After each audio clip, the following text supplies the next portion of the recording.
Hi விவோஸ். அடுத்ததா சின்ன மருமகளில் என்ன நடக்குது அப்படின்னு பார்த்தீங்கன்னா, பாட்டி நேற்று ஆஸ்பத்திரிக்கு வரல அப்படின்றத இந்த ஈஸ்வரி கண்டுபிடிச்சிட்டு பாட்டிக்கிட்ட சண்டை போடுறாங்க. அத்தை, நேற்று நீங்கள் ஆஸ்பத்திரிக்கு வரல, வேற எங்கேயோ சேதுவும் தமிழ் கூடயும் போயிருக்கீங்க, எங்கே போனீங்கன்னு சொல்லுங்கள், எனக்கு நடந்த விஷயம் எல்லாமே தெரியும் அப்படின்னு சொல்லிட்டு பாட்டிக்கிட்ட ஈஸ்வரி கத்துது.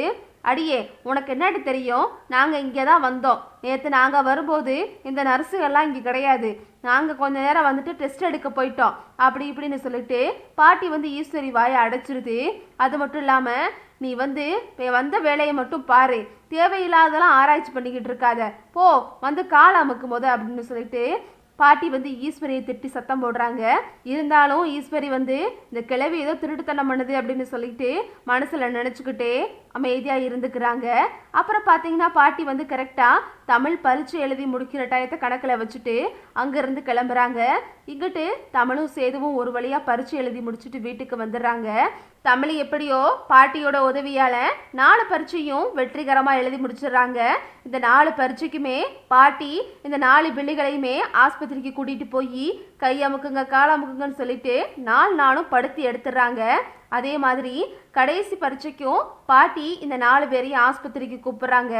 உடனே தாமரை, அம்மாச்சி, எங்களால் தான் வர முடியாது, நீ உன் பேரனையும் பேத்தியுமே கூட்டிகிட்டு போ, எங்களை போய் காலமுக்கு சொல்லி கொள்ற, நாங்களாம் வர முடியாது அப்படின்னு சொல்லிட்டு தாமரை பாட்டிக்கிட்ட சொல்லிடுறாங்க. அதே மாதிரி சாவித்திரி, அம்மா நான் வரல, நீ எப்பவும் போல சேதுவையும் அந்த தமிழையுமே கூட்டிகிட்டு போ அப்படின்னு சொல்லிட்டு சாவித்திரியும் விலகிறாங்க. உடனே பாட்டி, அடியே போங்கடி, நீங்கள் வரலைன்னா என்ன, என் பேரன் கூட நான் போயிட்டு வரேன் அப்படின்னு சொல்லிட்டு சேது கூடயே பாட்டி போயிடுறாங்க. அங்கே பார்த்தீங்கன்னா தமிழ் சேது 3 பேருமே சேர்ந்து போய் நேராக ஸ்கூலுக்கு போயிடுறாங்க. ஸ்கூலுக்கு போயிட்டு தமிழ் சொல்கிறாங்க, அம்மாச்சி இன்னைக்கு எனக்கு கடைசி பரீட்சை அப்படின்னு சொல்கிறாங்க. நல்லபடியாக பரீட்சை எழுதி முடி தமிழ் அப்படின்னு சொல்லிட்டு பாட்டியை ஆசீர்வாதம் பண்ணி தமிழை உள்ளே அனுப்புகிறாங்க. உள்ளேயும் போயிட்டு தமிழ் சந்தோஷமாக தன்னோட பரீட்சை எழுதிக்கிட்டு இருக்கும்போது பக்கத்தில் இருக்க ஒரு பையன் பார்த்து எழுதுறதுக்காக பிட்டு பேப்பர் கொண்டாந்துருக்கான். பிட்டு பேப்பரை பார்த்து எழுதிக்கிட்டு இருக்கும்போது ஸ்கூலுக்கு விசிட்டர்ஸ் எல்லாம் வந்துடுறாங்க. செக் பண்ண வரும்போது இந்த பையன் என்ன பண்ணுறான் அப்படின்னா, தாக்கிட்ட இருக்கிற பிட்டு பேப்பரை தமிழ் பக்கம் வீசி எரிஞ்சிடறான். உடனே விசிட்டர்ஸ் எல்லாம் செக் பண்ணும்போது தமிழ் காலுக்கு கீழே பிட்டு பேப்பர் இருக்கிறத பார்த்துடுறாங்க. உடனே தமிழோட பேப்பரை பிடுங்கிட்டு போயிட்டு, ஏமா உனக்கு கொஞ்சம் கூட அசிங்கமா இல்லையா, பார்த்து பிட்டு அடிச்சுக்கிட்டு இருக்க அப்படின்னு சொல்லிட்டு தமிழோட பேப்பரை பிடுங்கிட்டு வேக வேகமாக நடக்கிறாங்க. அப்புறம் பார்த்தீங்கன்னா தமிழ் எவ்வளவோ கெஞ்சுறாங்க, மேடம் இது என்னோட தப்பு இல்லை மேடம், இதில் வேற ஏதோ நடந்திருக்கு, நான் அப்படியெல்லாம் எழுத மாட்டேன் அப்படின்னு சொல்லிட்டு தமிழ் கெஞ்சிக்கிட்டே இருக்காங்க. இந்த விஷயத்தை கேட்டு பாட்டியும் சேதுவும் வேகமாக ஓடி என்னாச்சு தமிழ் அப்படின்னு கேட்கும்போது உடனே அவங்க எல்லாரும் சொல்கிறாங்க, இவங்க பிட்டு அடித்து பறிச்சு எழுதியிருக்காங்க, நாங்கள் கையும் கழுவுமா பிடிச்சிட்டோம் அப்படின்னு சொல்லிட்டு அந்த விசிட்டர்ஸ் எல்லாம் சொல்கிறாங்க. உடனே சேது தமிழ் அப்படிப்பட்ட பொண்ணு இல்லை மேடம், அந்த மாதிரிலாம் எழுத மாட்டான், இதில் வேற ஏதோ நடந்திருக்கு அப்படின்னு சொல்லிட்டு சேதுவும் பேசுகிறாரு.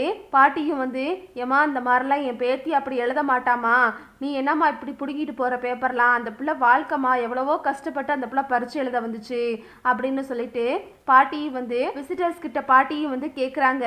ஆனால் அவங்க எதுக்குமே சரின்னு சொல்லாமல் விறுவிறுன்னு பேப்பரை வாங்கிட்டு போயிடுறாங்க. உடனே தமிழ் இந்த பக்கம் அழுதுகிட்டு இருக்கு. அப்புறம் பார்த்தீங்கன்னா பாட்டி நேராக ஸ்கூல் பிரின்சிபலை பார்க்க போகிறாங்க. பிரின்சிபலை பார்க்க போயிட்டு, நான் தான் அமைச்சரோட அம்மா, நீங்கள் உடனடியாக அந்த ஹாலில் உள்ள சிசிடிவி கேமராவை காமிங்க அப்படின்னு சொல்லிட்டு பாட்டி சொல்கிறாங்க.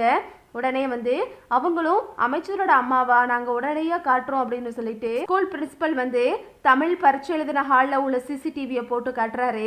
அதில் பார்த்தீங்கன்னா அந்த பையன் பிட்டு பேப்பரை தமிழ் பக்கம் தூக்கி போட்டது பதிவாயிருக்கு. உடனே பாட்டி இந்த வீடியோவை பூரா எடுத்துக்கிட்டு வேகமாக சேதுவை கூட்டிக்கிட்டு அந்த விசிட்டர்ஸ் இருக்கிற இடத்துக்கு போகிறாங்க.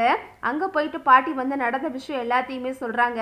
ஏமா என் பேத்தி எந்த தப்பும் பண்ணலை, இந்த வீடியோவை பாருங்க தெரியும் அப்படின்னு சொல்லிட்டு பாட்டி இந்த வீடியோ ஃபுல்லாக அவங்க கிட்ட காட்டுறாங்க. அவங்களும் பார்த்துட்டு, சாரிம்மா நாங்கள் தான் தப்பு பண்ணிட்டோம், இந்த பிள்ளை பக்கத்தில் அந்த பேப்பர்லாம் கிடந்ததுனால இந்த பிள்ளை தான் அந்த இதை பண்ணுச்சு அப்படின்னு நாங்கள் நினச்சிட்டோம் அப்படின்னு சொல்லிட்டு பாட்டிக்கிட்ட அந்த விசிட்டர்ஸ் எல்லாம் மன்னிப்பு கேட்குறாங்க. சரிம்மா நீ போய் பரீட்சை எழுது அப்படின்னு சொல்லிட்டு அவங்க எல்லாரும் தமிழை பரீட்சை எழுதுறதுக்காக அனுமதிச்சிடுறாங்க. அந்த பெட்டை தூக்கி போட்ட பையனையும் பிடிச்சிட்டு போயிட்டு அவன்கிட்ட பேப்பரை வாங்கிடுறாங்க. தமிழை பரீட்சை எழுத அனுப்பிக்கிட்டாங்க. எப்படியோ பாட்டி தமிழை காப்பாற்றிட்டாங்கன்னு தான் சொல்லலாம். ஓகே விவோஸ், இந்த வீடியோ உங்களுக்கு பிடிச்சிருந்தா லைக் பண்ணுங்கள், ஷேர் பண்ணுங்கள். மறக்காமல் நம்ம சேனலை சப்ஸ்கிரைப் பண்ணிக்கோங்க. தேங்க்ஸ் ஃபார் வாட்சிங்.